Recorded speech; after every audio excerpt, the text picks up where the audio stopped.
Magandang araw mga kakwentuhan! Bagong araw, bagong kwento na naman. Kwentong siguradong mapupulutan ng aral at magbibigay inspirasyon sa buhay. Sa araw na ito, atin ang pakinggan ang kwentong pinamagatang Tsabayuking Pusa.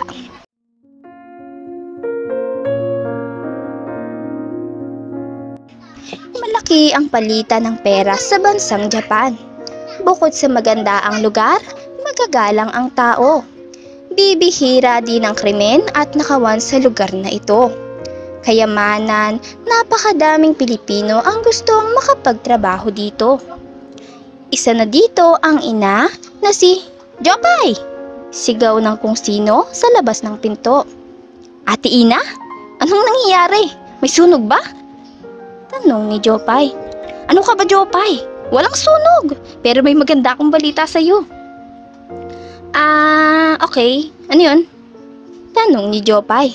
May trabaho ko nahanap, pero hindi nga lang dito sa Pinas.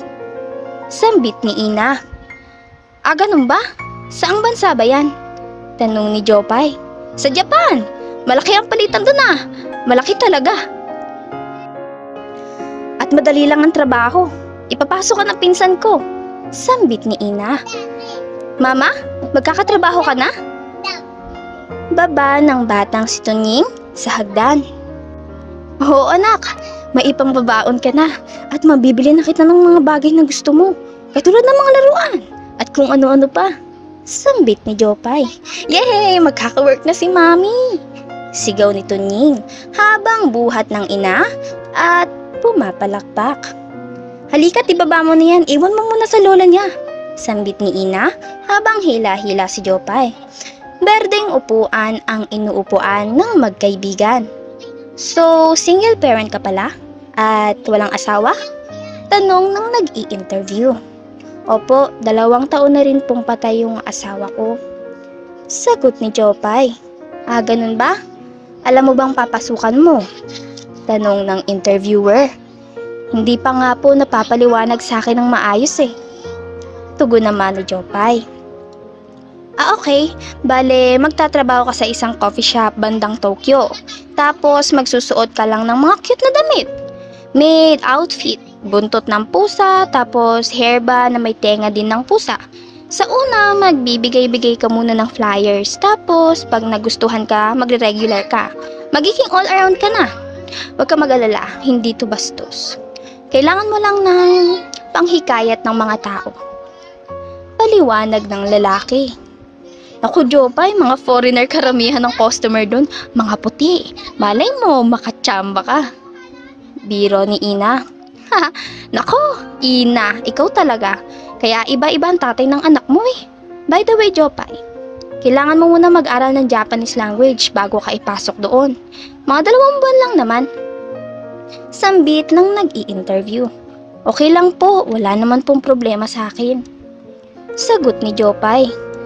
2 buwan na nga ang lumipas, graduate din ang ina at naghahanda na para sa mga damit na gagamitin nito. Mama, namimiss kita. Sambit ng anak habang nakayakap sa ina. Para sa atin to.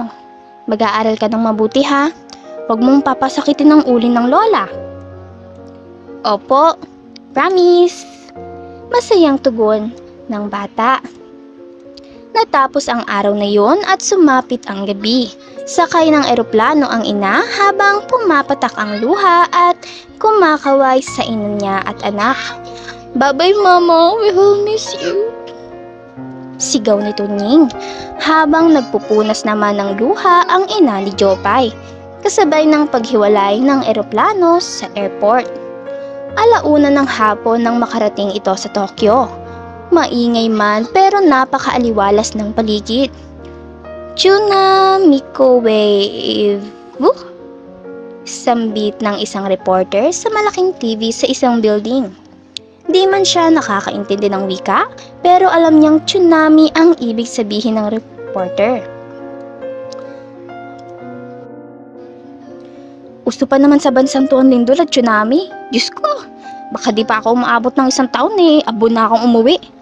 Sambit ni Jopay sa sarili. Isang kaway ng flyers mula sa malayo, nakangiti ang maputi at singkit na babae. Ohayo! Sigaw ng babae na agad naman takbo ni Jopay. Pilipino? Tanong ng Japanese girl. Hi! Hi! Sambit ni Jopay, katumbas na tugon na oo. Maya-maya pa't lumabas ito nang nakasuot ng cafe uniform. At doon nga nagsimula ang kwento ng cute na pakikipagsapalaran niya sa bansang Japan. Makalipas ang 1 dekada at 2 taon, nasaan na naman si Ronan? Nakikipagbasag mukha na naman siguro yun. May ambagan tayo, wala na namang paramdam. Sambit ni Tunying. Eto na! Sambit ni Ronan habang inaabot ang 70 pesos niya. Late ka nag-ambag, nahihirapan kami sa'yo. Sigaw ni Tunying. Palibhasa, japayuking pusa ang nanay mo. Kaya napakadali lang sa'yo ng pera. Ako kailangan ko pa magbugbog, kumita lang eh. Tugon ng binata. Sabay takip naman ng bibig nito ng kamay ni Tunying. Ano ba? Reklamo ni Ronan. Pwede ba? Manahimik ka dyan. Baka may makarinig. Tugon ni Tunying habang nakatakip ang kamay sa bibig ni Ronan. Habang sa kabilang bansa, Sir, don't do that. Reklamo ni Jopay. Why? You're a Filipina girl, not Japanese. You're not papili. Sambit ng kano. Sir, if you want to eat, you can order here in the menu. Sambit ni Jopay. Biglang tayo ng kano. I want your menu. But not that piece of paper. Sambit nito habang nakahawak sa kamay ni Jopay. Sir, no! I'm not coffee. Leave me alone. Reklamo ni Jopay habang pumipiglas nang biglang isang malakas na suntok ang dumapo sa mukha ng kano. My God! Reklamo ni Jopay. That's not me. Sambit ng kano. Nagpapaliwanag sa sumuntok sa kanya. Sorry te, ang galaw mo kasi eh. Ikaw tuloy natamaan. Sambit ng kung sinong lalaki. Come here sir. I will teach you a lechon. Habang hawak nito ang kwelyo ng kano at pinagsusuntok ito. Lechon? Tanong ni Jopay habang nanonood sa suntukan. I mean leksyon. Sigaw nito habang sinusuntok-suntok ang mukha ng kano. Minuto lang ang lumipas at dumating ang manager. Malaking kumusyon kasi iyon. Ngayon lang din nagkaroon ng ganong pangyayari sa coffee shop. Naupo ang dalawa sa lamesa sa labas habang pinupunasan ng lalaki si Jopay. Salamat kanina ha. Anong pangalan mo? Punta ka dito bukas, ililibre kita. Makabawi man lang ako sa'yo. Sambit ni Jopay. Tama homie ang pangalan ko. Dugo ng lalaki. Ha? Pinoy ka din eh. Tsaka ano ka? Yung karakter sa Fushigi Yugi? Kaka ni Jopay. Charot lang tam-tam. Tugon ng binata. Naku ikaw ah. Mabiro ka pala tam-tam. Biro ni Jopay. Isang cherry blossom ang nalaglag sa baso ng binata. Tumayo si Jopay at tumingin sa puno. Taglagas na pala. Sweldo na. Magpapadala na ako sa anak ko. Sambit nito habang nakatingala. Siya namang lapit ni Tamtam sabay lipat lagay ng sarili niyang jacket sa katawan ni Jopay. Tama ka. Taglagas na nga. Malamig na. Sambit nito. Mamimiss ko ang init ng panahon. Habang nakatitig sa mukha ni Tamtam. Habang sa Pilipinas, mag-aaral kayo ng maayos para hindi kayo nagtatrabaho ng prostitution sa ibang bansa. Sambit ni Teacher Jeneline. Kaya nakakahiya maging Pilipino eh, dahil sa mga ganong tao sa abroad. Sambit ng kung sino. Nakayuko lamang si Tunying. Nalaman kasi ng section niya kung ano ang trabaho ng nanay niya. Japayuking pusa ang tawag dito, pero katulad ng pagkakaintindi ng dalaga, ganon din ang pagkakaintindi ng mga tao sa eskwelahan niya. Pag-uwi, 3 pindot ng telepono. Asterisk 121 hashtag. Bulong ng dalaga sa sarili. Tunying anak, ang aga mo atang napatawag. Ma, tama na! Umuwi ka na dito, napapahiya na ako sa'yo. Iyak ni Tunying habang nakataklob ang bibig ng kumot. Anong sinasabi mo? Taka ni Jopay. Tama na kabulos tago mo dyan na umuwi ka na dito. Magtrabaho ka ng marangal. Iyak ni Tunying. Ano? Tanong ni Jopay. Huwag ka na magpanggap. Alam kong pinangko-cover mo lang ang coffee shop. Pero prostitution talaga ang trabaho mo. Sambit nito. Saan mo naman nalaman yan? Tanong ng ina na si Jopay. Sa kapitbahay at sa mga kaklase ko. Yun ang alam nila. Sigaw ni Tunying. Anak, hindi ako pwedeng umuwi. Wala tayong makakain. Pagpapaliwanag ni Jopay sa kanyang anak na si Tunying. Pag di mo yan tinigil, maglalayas ako. Panakot ni Tunying sa kanyang ina. Anak, hindi. Wag. Para sa iyong lahat ng to. Iyak ni Jopay habang yakap ni Tamtam at pinapatahan. Kinaumagahan. Anak, Jopay, wala si Tunying, naglayas.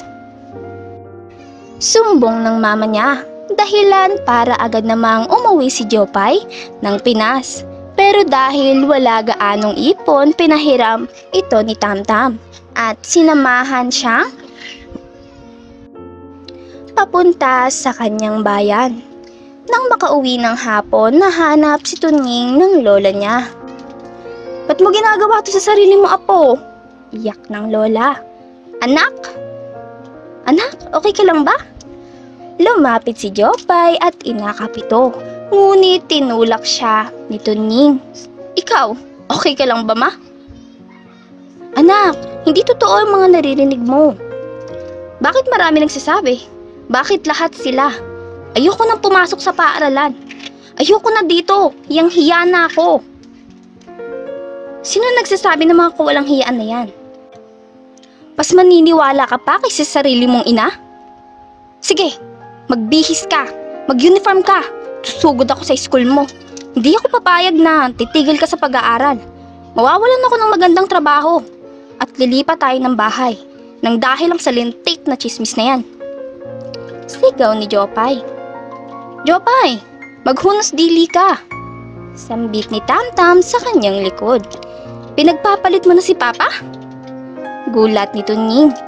Kaibigan ko yan. Nakakahiya ka. Pagpapalit, patay na tatay mo. Huwag mo ako artihan ha. Trabaho ginagawa ko sa Japan para mabigyan ka ng magandang buhay. Sige nga't mag-uniforme ka na.